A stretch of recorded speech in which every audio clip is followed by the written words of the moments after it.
Assalamualaikum warahmatullahi wabarakatuh.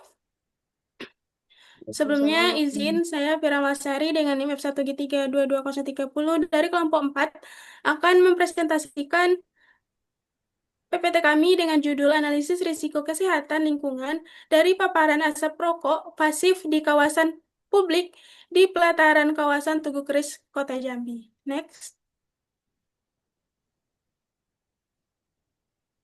Adapun anggota kelompok, yang pertama ada Rizky Setiawan dengan NIM F1G321048, ada Yani Osrin F1G322027, dan saya sendiri, Fira Malasari, sebagai moderator dengan NIM F1G322030.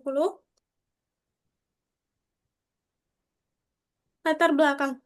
Pembangunan kota meningkatkan aktivitas di ruang publik seperti pelataran kawasan Tugu Keris, Kota Jambi. Namun, paparan asap rokok pasif menjadi masalah kesehatan serius yang mengancam pengunjung, terutama anak-anak dan ibu hamil.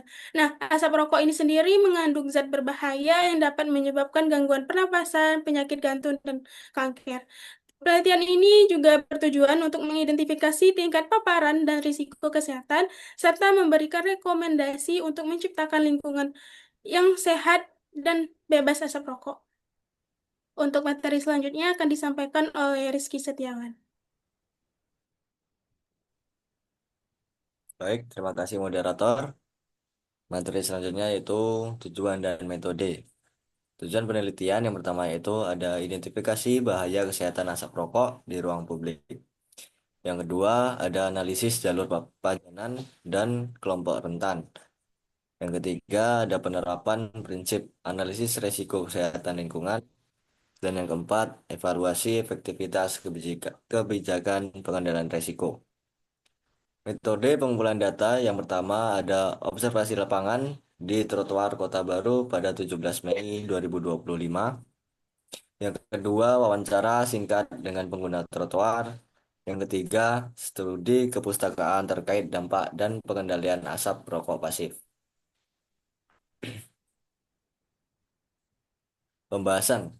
Yang pertama ada bahaya kesehatan.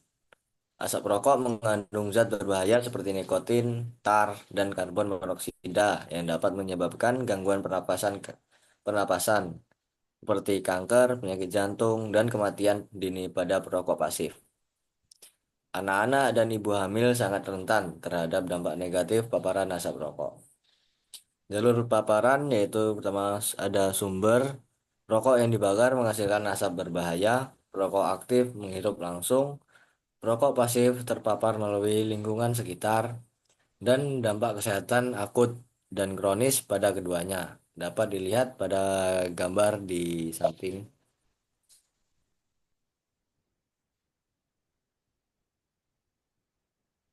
Selanjutnya ada populasi terpapar asap rokok pasif. Pada data global dan nasional, 62,9% remaja usia 12 sampai 16 tahun di 142 negara terpapar asap rokok pasif di tempat umum. Di Indonesia, prevalensi perokok pasif tinggi di rumah, tempat makan, dan transportasi umum. Kelompok rentan, bayi, anak-anak, remaja, dewasa, dan lansia mengalami risiko kesehatan serius akibat paparan asap rokok. Risiko lahir berat, badan rendah, ef- infeksi saluran infeksi saluran pernapasan, penyakit jantung, dan hipertensi meningkat pada kelompok ini.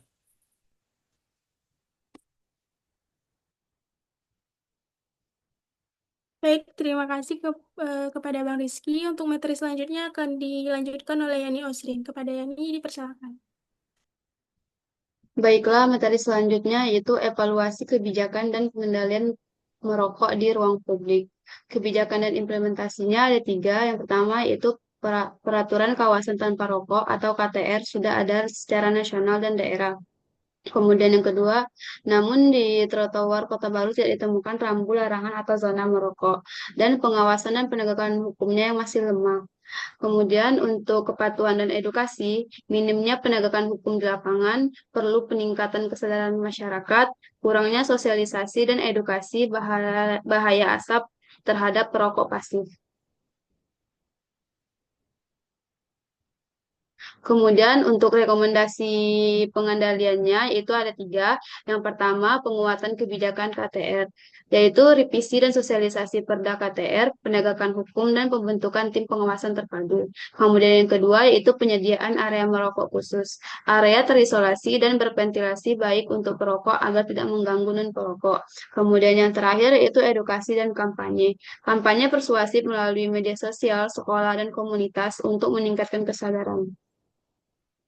Dan ada pula peningkatan fasilitas dan lingkungan pendukung, yaitu dengan tanda peringatan dan tempat tempat sampah khusus, pemasangan rambu larangan merokok yang informatif dan tempat sampah khusus puntung rokok. Kemudian ada penataan lanskap dan ventilasi, yaitu dengan optimalkan ruang terbuka agar sirkulasi udara baik dan asap rokok tidak mengendap. Saya kembalikan ke moderator. Baik, terima kasih Yani. Untuk kesimpulannya, yang pertama, paparan asap rokok di trotoar Kota Baru masih tinggi, terutama karena aktivitas merokok di ruang terbuka dilakukan secara bebas tanpa kontrol. Yang kedua, kelompok rentan seperti pejalan kaki, anak-anak, dan lansia berisiko tinggi terpapar asap rokok secara pasif di kawasan tersebut. Yang ketiga, kebijakan kawasan tanpa rokok belum ditetapkan secara efektif, terlihat dari tidak adanya rambu larangan merokok dan minimnya pengawasan di lapangan. Yang keempat, kesadaran masyarakat terhadap bahaya asap rokok pasif masih rendah dan sebagian besar belum mengetahui bahwa trotoar termasuk kawasan publik yang harusnya bebas asap rokok. Dan yang terakhir, diperlukan upaya pengendalian yang lebih serius seperti pemasangan tanda larangan, edukasi kepada masyarakat, serta penegakan aturan dan desain ulang zona publik.